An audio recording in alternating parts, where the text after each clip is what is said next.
વચ્ચે એક મિત્રએ એક એવો પ્રોગ્રામ મૂક્યો હતો કે જેમાં એ પોતે નર્મદાની પરિક્રમા એમણે કરી હતી અને ખાસ કરીને એ પરિક્રમાનો મુખ્ય ઉદ્દેશ હતો સાધુ સંતને શોધવા અને એમને અનાજ પહોંચાડવું.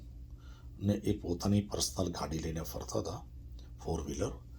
તો એમને એ વસ્તુ જોઈ કે કેટલી જગ્યાએ સાધુ સંતને શોધવા પણ અઘરા છે અને અમુક જગ્યાએ તો ગાડી જતી જ નથી. તો એ પોતે પછી પાર્ક ગાડી આગળ રોકીને પછી 2-3 કિલોમીટર ચાલવું પડતું હતું. અને જે સાધુ સંત સાથે એમને વાતચીત થઈ, તો એમની સાથે જ્ઞાન ગોષ્ઠીની અંદર એમણે જોયું કે સાધુ સંત ખરેખર પોતે રાંધીને ખાય છે અને જરૂરિયાત પૂરતું જ ખાય છે પોતાનું શરીર ટકાવી રાખવા માટે. અને એ એવી જગ્યાએ રહે છે, પોતે બાંધેલા ઝૂંપડામાં, કે જ્યાં એમને વરસાદ કે તાપથી પૂરું પ્રોટેક્શન ન મળે, છતાં પણ જેમ કે પાણીની વ્યવસ્થા હોવી જોઈએ. પાછલા ભાગમાં પાણી નદી વહેતી હતી, તો એ પાણીથી નો ઉપયોગ કરતા હતા.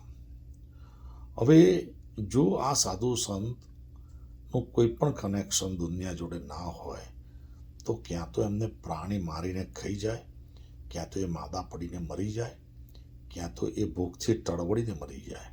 આ ત્રણેય સિચ્યુએશનમાં એમની ખબર અંતર રાખનાર કોઈ નહીં.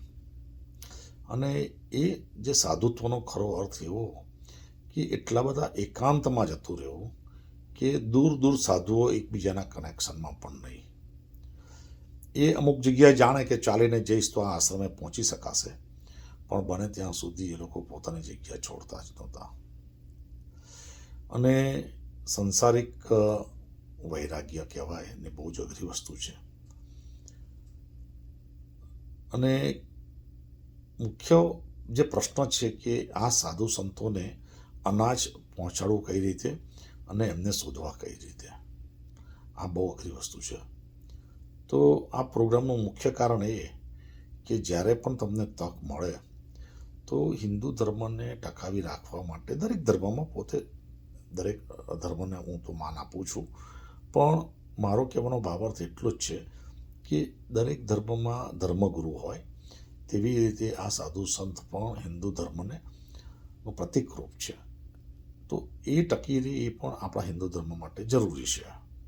જેમ કે આપણે આ કુંભ મેળો જોયો, એમાં આપણે જોયું નાગા બાવા પણ જોયા. તો કહેવાનો અર્થ એવો કે એ ધર્મના મેમ્બર્સ છે, ટોપ લેવલના. જેમ કે ટ્રેનની અંદર first AC, second AC, third AC, general class, તો આ બધા ફર્સ્ટ એસીવાળા માણસો કહેવાય ધર્મની ભાષામાં, ધર્મની ટ્રેનમાં. તો કહેવાનો મારો ભાવાર્થ એટલો જ છે કે ખરેખર જો તક મળે તો આવી તક છોડવી નહીં, અનાજ આપવાનું, મદદ કરવાનું ચૂકશો નહીં. એક મિત્રએ એવો પ્રયત્ન કર્યો કે એમને કંઈક વેફરના પેકેટ આપ્યા, જે હલ્દીરામને જે અમુક લોકોના પેકેટ હોય છે ને, તો એમને એમ કે સાધુ ખુશ થશે, પણ સાધુ ઓફેન્ડેડ થઈ ગયા. સાધુને પેકેટ ગમ્યા નહીં. કેમ કે વેફરનું પેકેટ તોડીને જો વેફર ખાવી હોય તો સાધુત્વનો અર્થ શું? સાધુત્વ તો ત્યાગ થઈ જાય. સાધુત્વનો ખરો અર્થ કે આવી વેફરના પેકેટ હોય કે નાસ્તાના પેકેટથી એ લોકો દૂર રહે છે. એ લોકો ફક્ત રાંધીને પોતાનું એકદમ સાદું ભોજન પોતાની જીવન ટકાવવા માટે, જેમ કે દાળ ભાત છે કે ખીચડી છે, કે મને તો એમ લાગે છે શાક પણ નહીં બનાવતા હોય, તો તમે ખાસ કરીને આવી કોઈ વસ્તુ ઓફર નહીં કરતા એ લોકોને. પણ એટ ધ સેમ ટાઈમ મીઠું, મરચું, હળદર કે કોઈ મરી મસાલા પણ ના આપો તો ચાલે, પણ અનાજમાં ખાસ કરીને ઘઉં, ચોખા, દાળ, તેલ એ આપો તો ચાલે. એવું પણ નથી કે તમે ઘી આપો, પણ આખા ઘઉં આપવા કરતાં ઘઉંનો લોટ આપો. અને ચોખા દાળમાં તો કોઈ પ્રશ્ન નથી. તો આ બહુ અગત્યની વસ્તુ છે કે તે લોકોને જ્યારે પણ તમને તક મળે એ વસ્તુ જરૂરથી તમે આપો. બસ એ જ અમારો આજનો વિડીયોનો મુખ્ય પર્પસ હતો. મારા વિડીયોને સબસ્ક્રાઈબ કરો એ હું કદી પણ તમને નહીં કહું. તમને યોગ્ય લાગે તો જ સબસ્ક્રાઈબ કરજો અને બેલ આઇકોનને ટેપ કરજો. Thank you very much. C you in the next video.